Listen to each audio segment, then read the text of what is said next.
Camera rolling. Rolling. Action. All right. When I just Hi there. How you doing? I hope you had a fantastic week. Okay. Yes, we're on to the most controversial program ever. Like, what happened? What did your mother do? What did your father do? How come they got it right? How come the divorce rate is alarming nowadays? How come it seems like every little excuse to divorce your spouse is it? You know, all the celebrities are doing it, and they seem to be the role models for the youth now. And everybody just said, I beg, I not do it again. Well, I was listening to a story last week, and they were talking about the fact that this couple, they divorced. When they got to the courts, they were talking basically about toothpaste as the cause for their divorce. And you know, when I listened to the story intently, it was like I could hear, you know, what do you call it, generational spirits talking. When your mother said, look, my daughter, this is the best way to press the toothpaste from the ground. And his father said, the best way to press it is from the middle. And then, you know, you come into your marriage, you guys, you grew up 18, 25 years apart, you're not living in the same place, you came together, and you are now trying to insist that somebody else must press the toothpaste from the middle. Olu, It's an issue. toothpaste. It's an issue. A couple said they are divorcing. Well, you know, what I said initially was that cannot be the basic reason why. There probably was another reason why they were divorcing. No, it's not the toothpaste. There are other things. But the toothpaste was the last straw. Yeah, well, but that's not the main issue. Okay. The main issue that now they had to now use toothpaste As an excuse. And then a lot of things, a lot of factors, you know, can cause divorce. A lot. You cannot finish it today.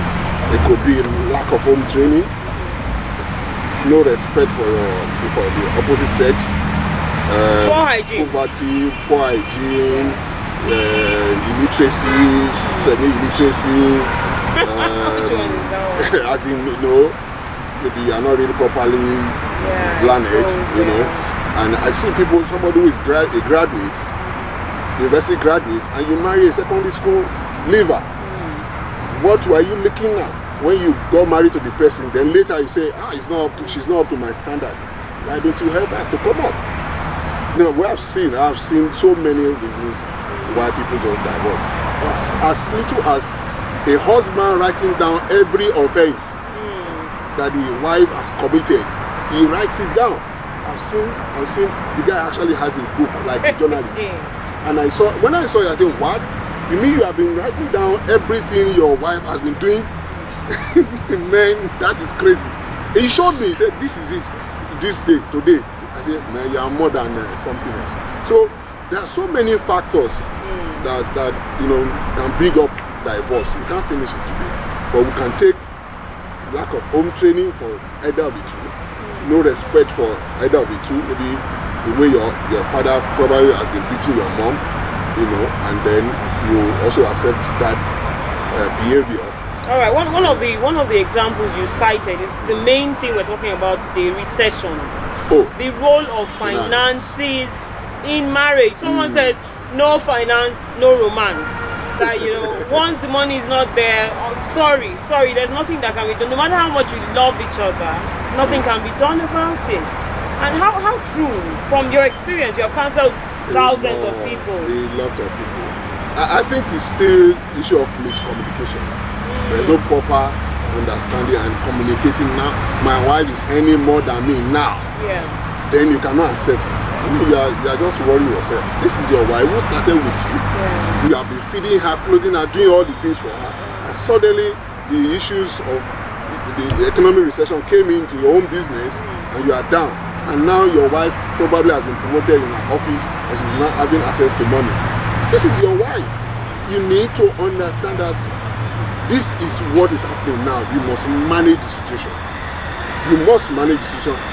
Whatever money she's even making, she's still bringing to the house. All right, well, you know, one of the callers on the radio show, she called in and said, look, for the past 3 years. Of course, at the beginning of the marriage, the man was earning more. He was taking care of the bills, and he was earning more than her. He was actually being very responsible.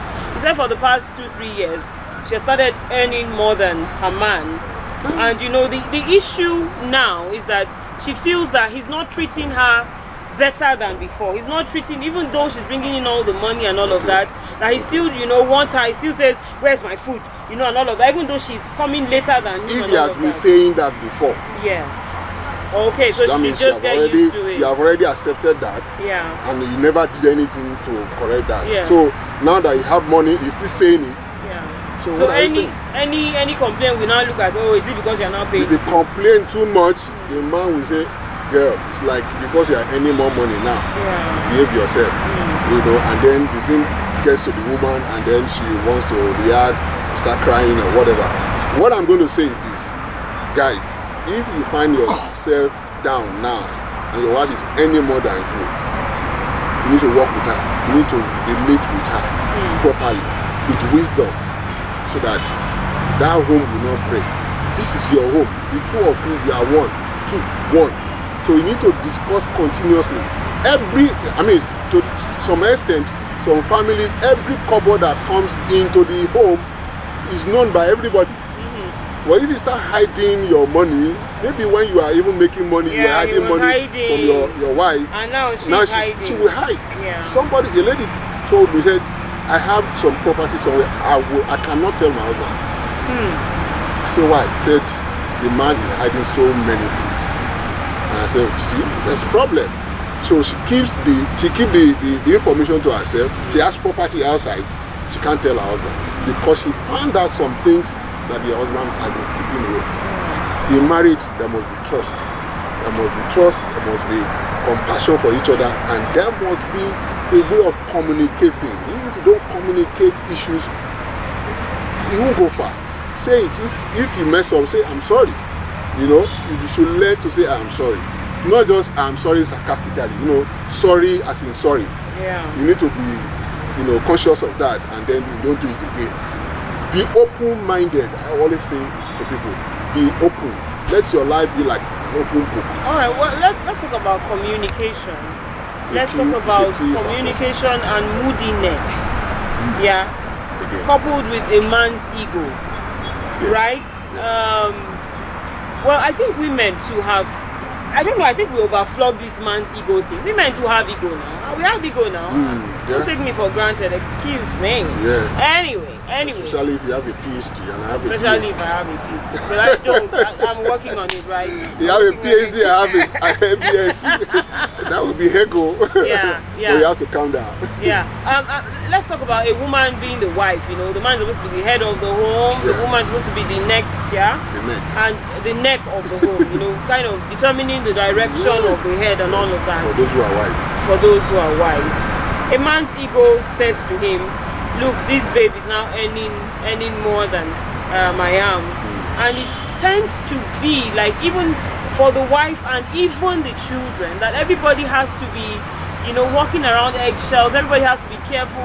Don't do anything to annoy your daddy because he's broke. Should it be like that? You shouldn't be saying it. You should not say it. Don't annoy your daddy because he's broke. Yeah. That kills a man. No, I'm saying that's but the some women will go all the way and say it. So what I would say is, take your wife out somewhere where just the two of you and discuss this issue. Let us cover each other's nakedness. The issue of money, don't discuss it before the children. Okay. If they need money, I don't have it, you have it, tell them to come and meet me. Okay. Then I solve the problem, even though you are the one providing. Occasionally, you do that. Will an African man, the typical African man, say this, come to the level of saying, look, I know you are the one. Because many times the woman is even spending the money and the man is doing as if he didn't see it. It still boils down to the issue of communication, right? Communication, and that's why counseling before you get married comes in. You know, people are supposed to be properly counseled over a period of time. That these are the things that will happen. You know, I've seen people, couple put money together in a joint account, and one is taking the money more than the other, and then it becomes an issue. If you see yourself as two one, you will solve so many of these issues. And don't allow external, maybe your sister, your uncle, your best friend. This is how they do it in their home. No, you have to build your home with your spouse together. How far do you want to be? 20 years time, 30 years time, 50 years time? Do you want to be together? You know, so you need to build your homes together.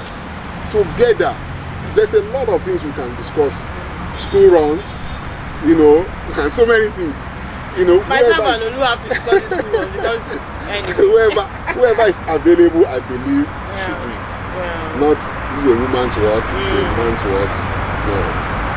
Alright, well, you know, from what I've heard, from what you've said today, it's like most of it, marriage is all about communication, and it is relative.